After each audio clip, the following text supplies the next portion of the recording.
एगो बात जानै छो भाई, अमेरिका के लोग और इंडिया के लोग में खास कर तोरा मालूम छो की अंतर छे? ईर्ष्या द्वेष के मामला में हमार इंडिया के लोग खासकर गांव घर के लोग बहुत आगे छे। अब कहो के ना से तोरा हम बतबै छो। अमेरिका के लोग गांव घर में जे बसल छे, गांव में अगर कोई ओकर पड़ोसी लोग सब अगर 4 चक्का गाड़ी खरीद ले छे तो ओकर आसपास खुशी लोग महसूस करे छे। नहीं 4 चक्का खरीदलकै हन, मतलब खुशी महसूस करे छे। वहाँ ईर्ष्या द्वेष लोग नहीं करे छे।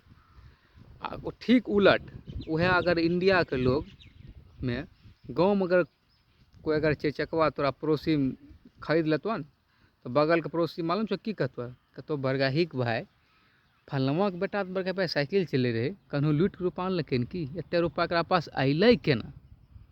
एना कर एकरा कोनो से कोनो नौकसी फंसाओ बड़का भाई, केना हमरा पर केस कर। मतलब एते ने ईर्ष्या द्वेष छे मत पूछो। तो ई पर तनी कमेंट कर बतैहो भाई, तोहार सब की विचार छे। जय श्री राम।